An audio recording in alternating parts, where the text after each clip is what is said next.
오늘 함께 보신 본문으로 구계명 위반이라는 제목으로 잠시 피차간의 말씀 은혜 나누겠는데요.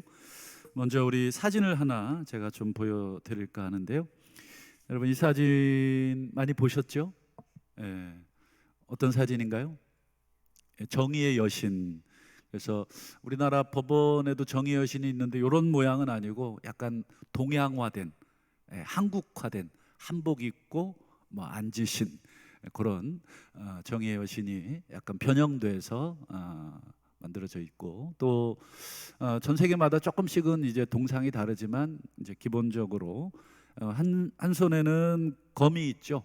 그 다음에 또 한 손에는 저울이 있고, 그래서 우리 공평을 상징하고 그 다음에 이제 또 정의를 상징하는 두 개의 상징물을 들고 있고요. 그 다음에 또 한 가지 특징이 어떤 게 보이시나요? 눈을 가리고 있다 하는 특징이 보이시죠? 눈을 왜 가렸을까? 이렇게 질문을 한다면 뭐라고 답하시겠습니까? 그렇죠. 편견 없이. 성경에서도 부자라고 편벽되이 판단하지 말고, 또 반대로 가난하다고 편들지도 말라. 그러니까 부자건 가난하건 잘잘못 따라서 하지, 얘는 부자니까, 얘는 가난하니까 불쌍하잖아, 뭐 이런 식으로. 그러면 또 부자는 부자라는 이유로 잘못도 없는데 또 잘못된 판단을 받게 되니까, 그런 면에서 성경과 어느 정도 일맥상통한다. 그래서 우리 재판관이나 또 법을 다루는 사람에게 아주 중요한 덕목이 있다면 공정함, 그리고 정의로움, 뭐 이런 것들을 가져라라는 의미에서 이런 자유의 여신, 정의의 여신, 이런 것들이 새겨져 있고 만들어져 있죠. 이제 우리가 사도행전으로 다시 돌아와서 바울이 예루살렘에 돌아온 이후로 계속 고소고발 당하고, 유대인들이 자신들의 힘으로 안 되니까 결국 누구의 힘을 빌립니까? 로마의 권력의 힘을 빌리죠.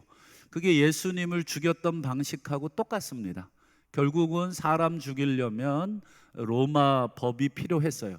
그 당시에 로마 식민지였고, 유대인들에게는 사람 죽일 권한이 법적으로, 로마 법적으로 없었습니다. 그래서 어찌됐건 예수님처럼 이 바울도 로마법에 의해서 죽이려고 합니다.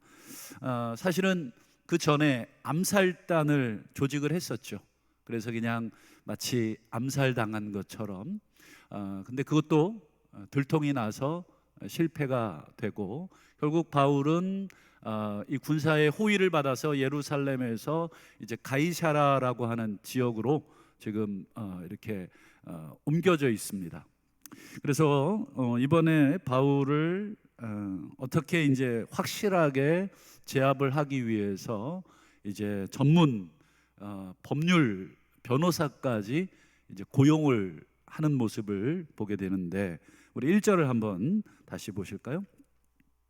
닷새 후에 이제 뭐 바울이 예루살렘에 있지 않고 가이사라라는 곳으로 옮겨졌으니까 이제 닷새 동안 뭐 회의를 했겠죠. 이거 어떻게 해야 되느냐, 우리가 가이사라로 우리가 가야 되는데 그냥 뭐 아무것도 없이 가봤자 맹탕이고 허탕이니까 뭔가 좀 준비해서 가자. 그 준비한 게 뭐예요? 변호사, 더둘로라고 하는 이 변호사를 고용을 해서 함께 내려가요. 함께 내려갔다. 여기서는 이제 가이사라로 내려가는 거죠. 그리고 총독 앞에서 이제 바울을 고발합니다. 이제 한마디로 이 법정 싸움이 된 거예요. 이게 대단히 법으로, 법정에서 이제 싸움을 해보신 분들은 아마 아실 텐데 뭐 치열합니다. 이제 법으로 일단 들어가면 누구 하나는 죽든지 살든지 어쨌든 이 승부를 봐야 하는 이제 그런 지점에 도착을 했어요.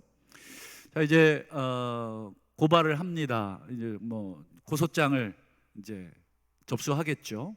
그래서 변호사 더둘로가 이제 고소장을 접수하기 전에 먼저 어떤 말을 하는지 한번 보죠. 3절을 한번 볼까요? 벨릭스 각하여, 첫 번째, 우리가 당신을 힘입어 태평을 누리고 있습니다. 두 번째, 이 민족이 당신의 선견지명으로 여러 가지로 개선된 것을 우리가 어느 모양으로나 어느 곳에서나 크게 감사하고 있습니다. 이 두 가지를 지금 말하고 있는데, 여러분, 우리는 지금 이 본문만 보면 그런가 보다 라고 생각하겠지만, 이 벨릭스라고 하는 건 로마 총독이기 때문에 그 당시에 총독에 관한 뭐가 남아 있겠습니까? 기록이 다 남아 있습니다. 왜냐? 이 고위 관직자들은 전부 다 그들의 업적이나 또 그들의 여러 가지들에 대한 역사가들의 기록이 다 남습니다. 우리가 뭐 대통령의 어록이라 그래서 메모까지도 여러분 다 버리지 않고 보관을 하고, 또 국회에서 이루어지는 여러분 뭐 국회의원들의 말들, 뭐 대정부를 향한 뭐 질문들, 그 앞에 보면 막 열심히 치시는 분들 있죠. 속기사들이잖아요. 전부 다 녹음하고 기록을 해놔서 나중에 법률적인 문제가 되거나 또 재판이 들어가면 다 그 속기록을 다시 다 꺼내보게 돼 있습니다. 그러면 벨릭스에 대한 기록을 찾아봤어요. 벨릭스는 도대체 어떤 사람이고 도대체 어떤 통치자였는가? 여러분, 이 총독이니까 빌라도도 총독이고, 그 다음에 오늘 벨릭스도 총독입니다. 이제 나중에는 이제 베스도로 총독이 또 바뀌어요. 이것도 이제 임명직이기 때문에 임기가 있어서 계속 바뀌게 되는데, 이 벨릭스는 어떤 사람인가? 지금 이 더둘로라고 하는 이 변호사의 말대로 지금 이 벨릭스 때문에 태평을 누리고, 그 다음 벨릭스의 선견지명으로 뭐 여러 가지가 개선이 됐는가? 그렇지 않습니다. 기록을 보면 이 벨릭스는 노예 출신입니다. 노예 출신이 여러분 총독까지 올라가려면 어떻게 해야 올라가겠습니까? 끊임없이 정치적인 권모술수와 돈과 뇌물과 결탁되지 않고 어떻게 여러분 노예가 총독이 될 수 있습니까? 이 시대에는 불가능한 일입니다. 일단 노예에서 벗어나는 것부터 시작을 해야 되거든요. 그리고 자유인이 된 다음에도 여러분 그 철저한 계급 사회에서 한 단계 한 단계 올라가기 위해서는 어떤 삶을 살았는가 충분히 짐작할 수 있어요. 아무리 능력이 뛰어나도 여러분 태생적 신분, 이 노예라고 하는 이 신분은 지금이야 뭐 그런 시대가 아니어도 지금도 사실은 우리가 그런 편견 속에 사로잡혀 있잖아요. 뭐 예를 들어 학력, 어느 대학 나왔냐? 요즘 여러분이 21세기에 여전히 그런 사고 속에서 사람을 판단하지 않아요? 근데 이 시대에 여러분 노예가 총독이 된다? 상상할 수가 없는 일인데 벨릭스는 그 일을 해냈어요. 그러니까 능력이 뛰어난 것도 있겠지만 사실은 뭐예요? 정치적인 그런 권모술수 이런 것들이 엄청난 사람이라는 것을 알게 되죠. 그래서 이 노예 출신답게 여러분 굉장히 잔인하고 난폭합니다. 노예들은 이 주인으로부터 이 아주 굉장히 강력한 이 폭력에 시달리고 이런 주인의 어떤 억압 속에서 늘 긴장하며 살았기 때문에 어떤 노예적 근성이 있고, 그래서 노예 출신이기 때문에 여러분 노예들의 습성을 잘 알죠. 그래서 노예들을 어떻게 다루어야 되는지. 지금 유대인들은 로마의 노예들이에요. 식민지니까. 그러니 어떻게 다뤄야 되는지를 너무 잘 압니다. 그래서 유대 지역은 지금도 여러분 어때요? 지금 팔레스틴에 전쟁 났잖아요. 이 다혈질 이런 다혈질은 없습니다. 그냥 뭐 엄청나게 지금 쏟아붓고 있잖아요. 그러니까 이 시대에도 지금 로마가 하나님의 백성을 이방인이 지금 통치하고 있는데 여러분 지금 그게 용납이 되겠습니까? 절대 용납이 되지 않죠. 만약에 지금 우리 교회 뭐 부도가 나서 뭐 어디 넘어가는데 다 팔아도 여러분 절에 우리 교회 건물 팔 수 있어요? 다 팔아도 절에는 못 팔죠. 여러분 우리가 다른 유대인들이 다른 식민지 통치를 받는 한이 있더라도 여러분 로마라고 하는 이방 식민지 통치를 받는 유대인들 상상할 수가 없고, 그렇기 때문에 유대인들은 끊임없이 로마를 향해서 폭력을 휘둘렀고, 그리고 데모를 끊임없이 저질렀어요. 그때마다 벨릭스가 아유 왜 그러시냐고, 우리 대화로 풀자고, 이렇게 하는 성품 자체가 아닙니다. 그냥 바로 강력한 군사력으로 아주 진압을 합니다. 그래서 이 벨릭스에 대한 유대인들의 원성이 아주 자자했었습니다. 그런데 그런 벨릭스를 향해서 지금 이 더둘로 이 변호사가 뭐라 그래요? 당신 때문에 우리가 태평합니다. 당신 때문에, 당신의 선견지명으로 우리가 여러 가지로 삶의 질이 개선되었고, 그래서 어느 곳에서나 감사하고 있다고, 그것도 아주 크게.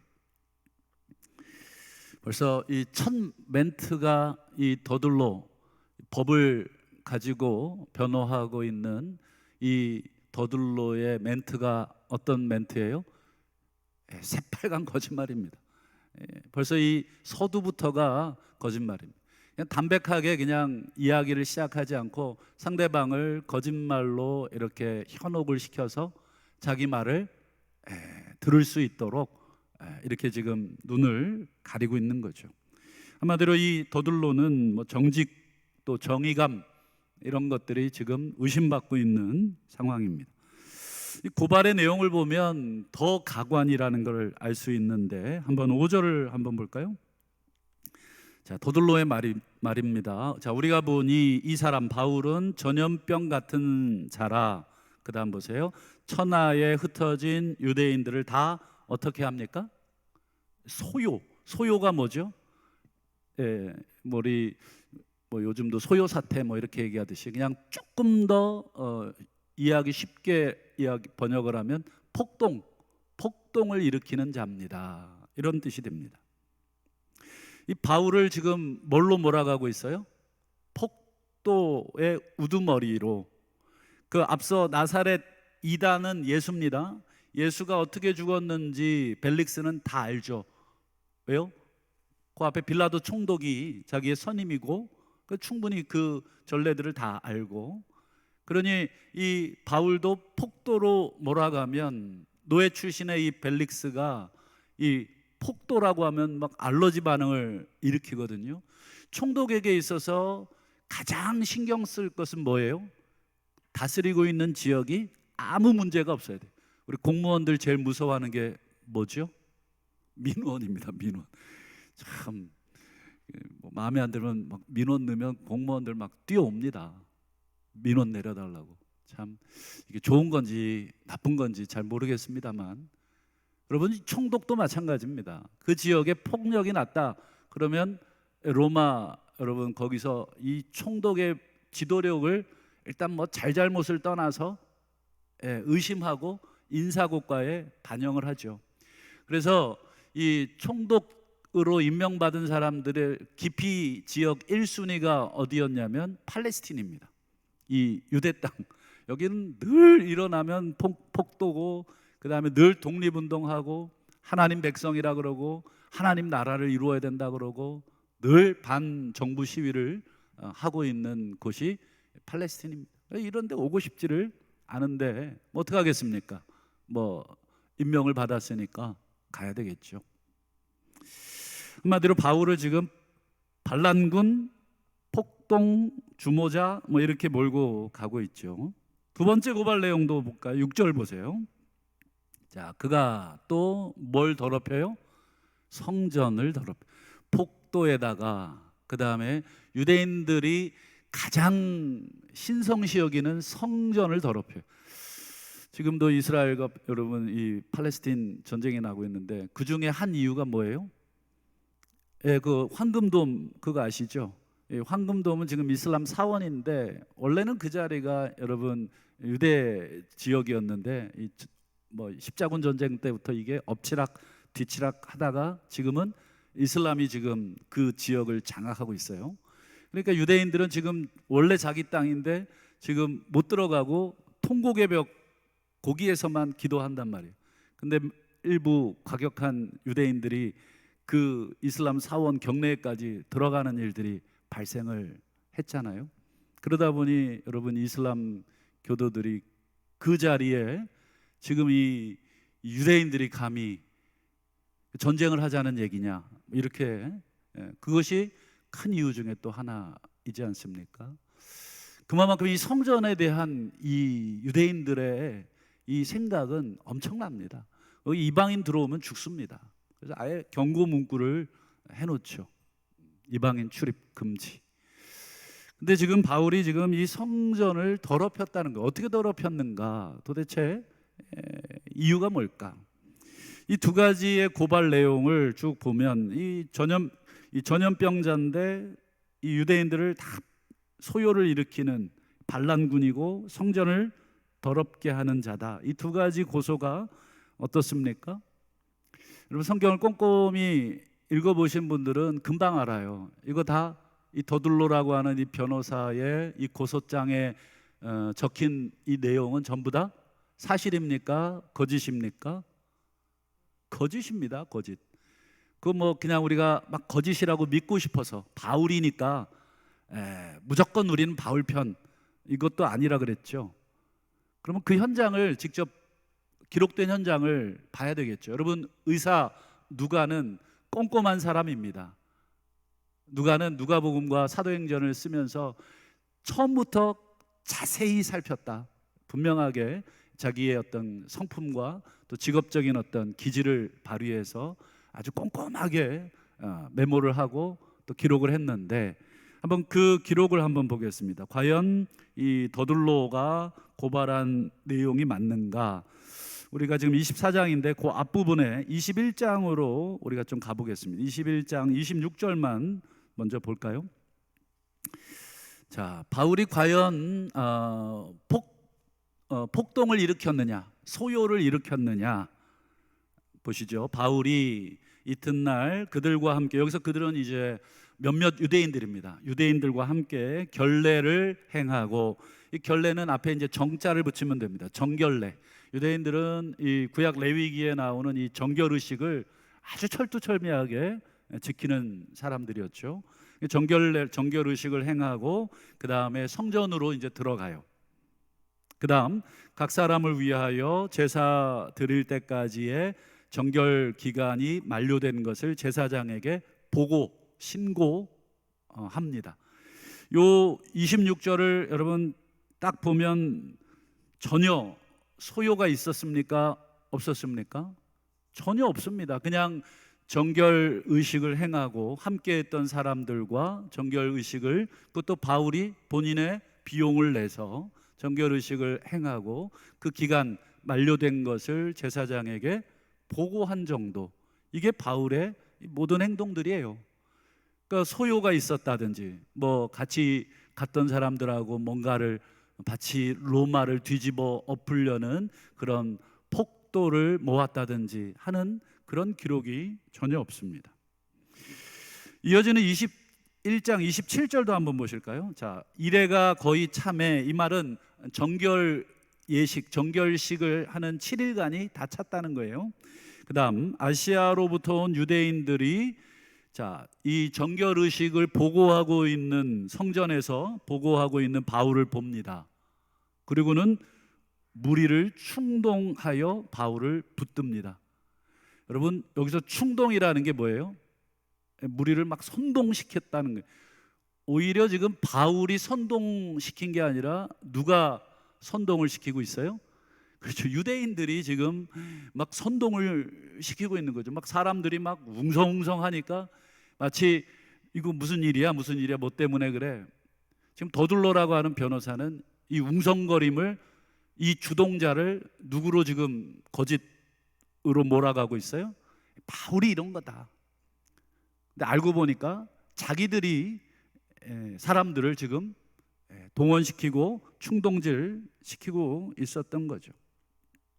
그리고는 성전에 있는 바울을 보면서 뭐라고 하냐, 28절도 한번 볼까요? 21장 28절 외치되 이스라엘 사람들아 도우라, 이 사람은 어쩌고 저쩌고 한 다음에 또 헬라인을 데리고 성전에 들어가 이 거룩한 곳을 더럽혔다. 헬라인, 이방인을 데리고 성전에 들어갔다. 아까 제가 잠깐 말씀드렸지만 성전에 이방인 들어갈 수 없죠.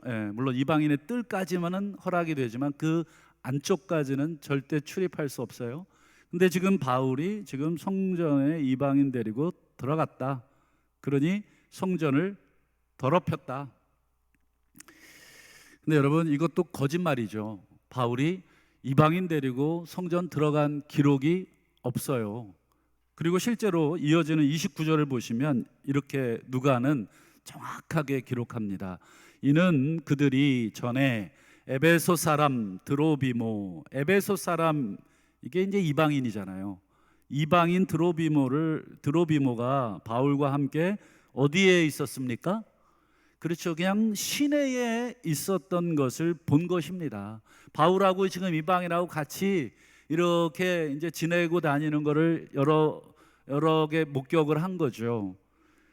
그리고는 이제 바울이 지금 성전에 지금 정결 의식 끝난 것을 신고하려고 들어가 있는 걸 보고 같이 있던 이방인들도 같이 들어간 줄로 지금 생각을 하미러라. 이걸 뭐라고 표현하면 좋을까요? 29절을 추측이죠. 추측. 전혀 사실이 아닌 추측.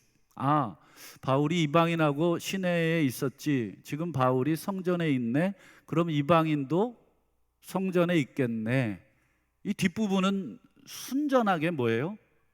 추측입니다. 추측을 해서 그 다음에 뭘 하고 있는 거예요? 진술. 그걸 여러분 추측성 진술 또는 거짓 진술이라고 할 수 있습니다.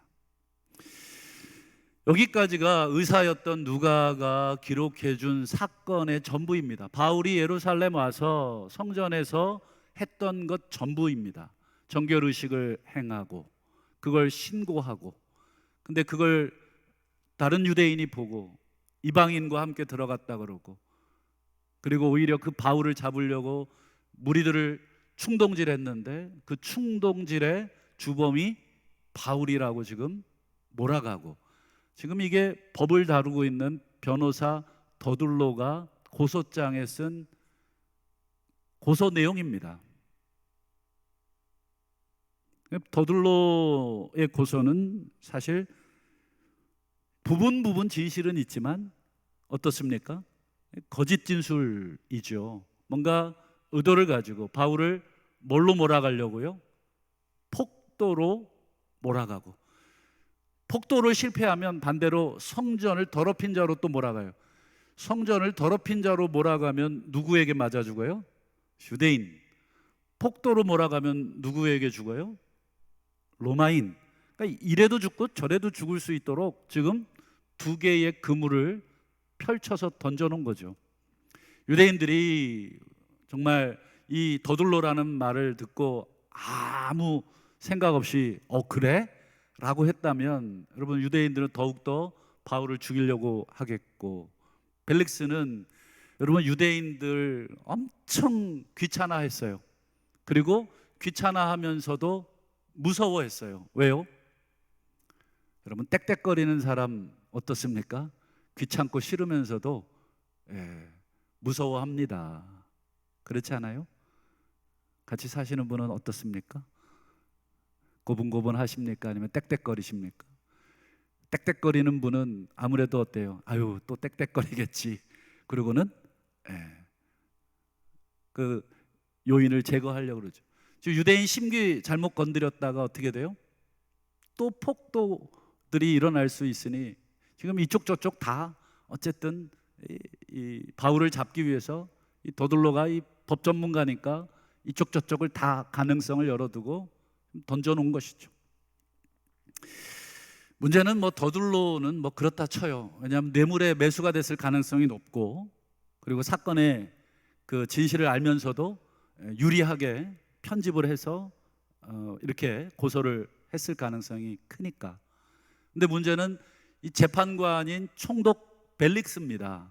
여러분, 벨릭스의 태도가 성경에 기록되어 있는데요, 한번 그 부분만 볼까요? 24장으로 다시 넘어가서 26절과 27절 보세요. 동시에 바울에게서 뭘 받을까 바라고 있어요? 돈을 받을까? 계속 바울을 불러요. 그러니까 왜 자기가 그런 사람이었으니까 자기가 계속 돈으로 어떤 자리를 매수하고 사람들을 매수해서 이 노예에서 총독까지 올라간 사람이에요. 돈으로 그 관직들을 사고 자리를 샀으니까 여러분 그것 나중에 그 자리에 올라가면 전부 다 어떻게 해요? 자기가 쓴 돈 회수해야 되잖아요. 그러니까 계속 껌껌이 돈을 지금 바라고 있죠. 또 반대로 27절 보세요. 바울에게서는 돈, 그 다음에 유대인들에게서는 뭐예요? 마음. 아까도 말씀드렸듯이 유대인들이 자기에게 마음을 돌리면 뭐를 일으킨다는 걸 알았어요? 예, 소요를 일으킨다는 걸 너무 잘 알았어요. 지금 바울 놔주면 지금 난리가 난다. 그러니까 바울을 놔줄 수도 없고 붙들 수도 없고 그렇게 시간을 끌다가 2년을 보내요. 몇 년을 보낸다고요? 2년을 보내요. 그래서 다음 총독이 부임할 때까지 그 판결을 내리질 않아요. 마치 뭐 같아요? 검찰이 죄를 다 가지고 있는데 고소를 안 해. 2년 3년을 가지고 있어. 제발 좀 고소 좀 하라 그래도 그냥 보고 있는 거예요. 다 국회의원들 뒷조사 해놓고 있어요. 그렇죠? 얘가 뭘 잘못하고 얘는 재산상의 탈세 다 하여튼 걸면 다 걸 수 있는 지금 그걸 다 자료를 갖고 있어요. 그걸 언제 터뜨릴 거냐? 자기들에게 유리한 쪽으로 이제 상황이 진행이 되면 터뜨리는 거죠. 지금 벨릭스가 지금 그런 모양을 취하고 있는. 바울에게서는 돈, 그리고 유대인들에게서는 마음. 그렇게 시간을 계속 끌다가 자기 임기를 다 채우고 자기는 아이고 이러고 떠나면 끝입니다. 그 다음 이제 총독이 그 사건을 이어받게 하는 것입니다. 여기까지가 여러분 본문의 내용입니다. 여러분 본문을 보면서 짧게나마 봤지만 여러분 뭐가 보이십니까? 오늘 설교의 제목을 구계명 위반 이렇게 적어봤어요. 여러분 구계명이 뭐죠? 그렇죠. 여러분 출애굽기 20장을 한번 16절을 한번 볼까요? 같이 한번 읽어보겠습니다. 시작. 내 이웃에 대하여 거짓 증거하지 말라. 여기서는 여러분 거짓말과 조금 다른 것입니다. 거짓말은 그냥 개인적으로 좀 이루어지는 그런 사적인 어떤 그런 대화라면 거짓 증거는 뭐예요? 법적인 것입니다. 재판에서. 그러니까 좀 상황이 좀 다른 표현입니다. 하나님이 물론 거짓말하지 말라는 것도 포함되어 있지만 지금 재판석에서 상대방의 운명을 바꿀 수 있는 증언자로 만약에 내가 서 있다면 어떻게 하지 말라는 거예요? 그 이웃에 대하여 거짓으로 증언을 하지 말라. 여러분 거짓 증언에 대해서 하나님이 얼마나 단호하게 말씀하셨냐면 신명기도 한번 보죠. 신명기 19장 18절과 19절인데요. 자, 재판장은 자세히 조사하여 증인이 거짓 증거하여 그 형제를 거짓으로 모함한 것이 판명이 되거든. 한마디로 위증 증인인 것이 판명이 되거든. 어떻게 하라는 거예요? 19절. 그가 그의 형제에게 행하려고 꾀한 그대로 그에게 행하여 너희 중에 악을 제하라. 내가 거짓 증언을 해서 이 형제를 만약에 어떻게 하려고 재산을 갈취하려고 의도했어요. 근데 그게 위증이었어요. 그러면 어떻게 합니까? 위증한 나의 재산을 그대로 압수하라는 거죠. 그래서 유명한 21절 19장 신명기 19장 21절 보면 여러분 유명한 말씀이 여기에 기록이 되어 있습니다. 이 재판에 대한 위증자에 대한 이야기하면서 그대로 행해줘라. 그 다음 생명에는 생명으로, 눈에는 눈으로, 이에는 이로, 손에는 손으로, 발에는 발로. 국률이 여기지 말라는 게 앞에 단서죠. 아유 이거 어떻게 해요? 이거 어떻게 사람을 죽여요? 얘가 쟤를 죽이려고 했다. 만약에 네가 얘를 죽이지 않으면 쟤는 어떻게 되겠느냐?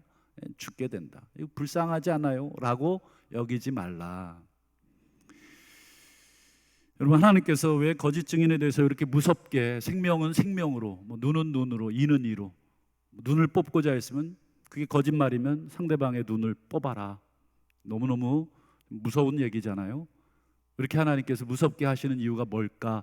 이렇게 나오실 때는 뭔가 중요한 이유가 있겠죠. 이렇게 단호하게 하나님이 조치를 하라고 명령하실 때에는 대단히 엄중하고 대단히 중요하다는 것을 보여주는 것이죠. 왜 이렇게 거짓 증언에 대해서, 거짓 증인에 대해나 또는 증거에 대해서 왜 이렇게 무섭게 처리하라고 했을까? 그것은 공동체를, 그리고 다른 사람의 생명을 보호하라는 하나님의 준엄함이 이 명령 안에 있는 것입니다.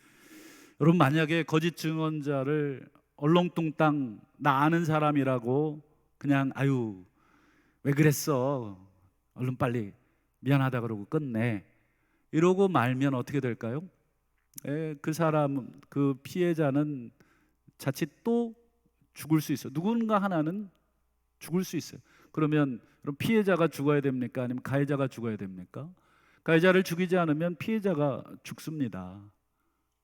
그러니 여러분, 어느 쪽 하나는 하나님이 판결을 내려 주셔야 되겠죠. 그게 아까 정의의 여신이 들고 있는 칼과 저울이고 눈을 가리고 있는 것이죠. 나와 친분이 있고 없고, 이 사람이 권력이 있고 없고가 아니다. 거짓 증언이면 그대로 내가 정해준 기준으로 그렇게 하면 된다 하는 것이죠. 여러분, 잠언 25장 18절을 보면 거짓 증언한 자를 이렇게 비유합니다. 좀 깜짝 놀랄 만한 비유인데, 이웃을 쳐서 거짓 증거하는 사람은 뭐예요? 방망이요, 그 다음에요 칼이요, 그 다음에요 뾰족한 화살이니라. 이게 무슨 뜻입니까? 방망이, 칼, 뾰족한 화살, 이건 전부 다 살생 무기들입니다. 살생 무기. 이거 잘못 맞으면 죽어요. 몽둥이로 잘못 맞으면 여러분 죽고, 또 칼이나 뾰족한 화살, 여러분 그냥 심심풀이로 쏴서 놀이기구가 아닙니다. 이거는 살상용 무기와 같은, 사람의 목숨을 죽일 수 있는. 근데 사람 목숨 죽일 수 있는 게 이 칼과 그 다음에 화살과 몽둥이만이 아니라 뭐예요? 거짓 증거가 그와 같다. 그러니 거짓 증거는 9계명이지만 6계명하고 연결이 되어 있는 것입니다. 살인하지 말라. 우리가 사람의 목숨을 여러분 칼이나 몽둥이나 화살로 앗아가지 않았다고 해도 다른 사람에 대해서 거짓 증언을 함으로 인해서 그 사람을 죽인 것과 똑같이 하나님이 취급하시겠다는 것입니다. 그저 나는 던진 돌멩이인데, 여러분 그 유명한 말, 개구리가 그 돌에 맞아 죽는 것처럼, 여러분 거짓 증언, 그저 아유 나랑 좀 친해서 좀 유리하게 대답을 해주기 위해서, 내가 아는 것과 좀 다르지만 저 사람에게 좀 유리하게 말을 해줬을 뿐인데, 어찌 보면 정에 이끌려서, 어찌 보면 관계에 이끌려서 그렇게 말한 것 뿐인데, 결국 상대방은 어떻게 됐어요? 죽었습니다. 그러면 그건 살인입니까? 아닙니까? 그건 살인과 똑같다. 방망이요, 또 칼이요, 뾰족한 화살이다. 여러분, 누군가를 모함하거나 거짓 증거 때문에 여러분 어려움을 또는 억울함을 당해보신 분들은 아마 그 답답함을 아실 겁니다. 야, 내가 하지도 않은 말을 지금 온통 다 소문이 나서 이 진실을 여러분 밝힐 수가 없을 때 극단적인 사람은 어떻게 합니까? 그 사람을 죽이거나 아니면 자기를 죽이게 됩니다. 그 진실을 밝힐 수 없는 그 답답함 때문에 누군가 하나는 죽어요. 자기를 죽이지 않는다 그래도 여러분 그 스트레스로 인해서 죽습니다. 그러니 여러분 거짓 증거는 여러분 타인을 죽이고 나를 죽이고, 더 나아가서 우리를 죽이고, 더 크게는 이 사회 전체를 불신으로 만들게 만들고, 그리고 전체를 싸움의 대상으로 만들게 되죠. 끝으로 그러면 우리 성도는 오늘 이 본문의 더들로 그리고 벨릭스, 참 이 법을 다루는 이 두 재판관과 변호사의 이 모습을 보면서 뭐 세상이 다 그렇지라고만 우리가 손가락질하고 말 수 있지만, 우리 성도는 그럼 어떻게 말을 해야 되느냐, 결론으로 한번 생각을 해보겠습니다. 마태복음 5장과 그 다음에 야고보서 5장을 한번 보겠습니다. 마태복음 5장은 예수님 말씀이고 야고보서는 야고보 말입니다. 야고보는 예수님의 동생이니까 이 형제 간의 말인데요, 예수님이 마태복음 5장에 오직 너희의 말은 옳다 옳다 아니라 아니라 하라, 이에서 지나는 것은 악으로부터 나오는 것이다. 옳다 옳다 아니다 아니다, 이 말은 옳다 옳다 두 번 말하라는 게 아니고, 그 야고보가 예수님의 이 말의 뜻을 번역을 해주죠. 이런 뜻이 되는 거죠. 너희가 그렇다고 생각하는 것은 뭐라고 말을 하라는 거예요? 그렇다고 말을 하라는 거예요. 그렇다고 생각을 하는데 아니라고 말하면 안 된다는 거예요. 반대로 아니라고 생각하면 뭐라고 말하라고요? 아니라고 말하라는 거예요. 아니라고 생각하면서도 그래라고 말하는 것은 안 된다. 이게 악이고 정죄를 받는 것이고, 그리고 오늘 구계명 말씀, 눈은 눈으로 이는 이로 생명은 생명으로 갚아서 너희 중에 뭐를 제하라고요? 악을 제하라. 먼저는 우리 자신에게 적용을 해봤으면 좋겠습니다.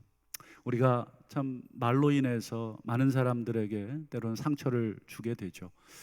뭐 그 정도는 괜찮아요. 뭐 우리가 살다 보면 서로 간에 좀 말이 거칠어질 수도 있고 또 흥분해서 말을 할 수도 있죠. 그러나 상처를 줬으면 반드시 어떻게 해야 됩니까? 아유, 미안하게 됐습니다. 제가 혹시 말이 좀 심했다면 용서하시고, 제 본심은 이런 것이었습니다. 여러분, 이 정도는 괜찮아요. 그러나 여러분, 의도를 가지고 다른 사람에 대해서 내가 알고 있는 것과 다르게 말하거나 반대로 내가 모르고 있는 것을 마치 아는 것처럼 다른 사람의 말을 주워들어서 내가 말하는 것도 여러분 거짓 증언이 되는 것입니다. 내가 직접 확인하지 않고 말을 했기 때문에. 혹시 그리고 정말 재판석에 우리가 설 일이 얼마나 되겠습니까?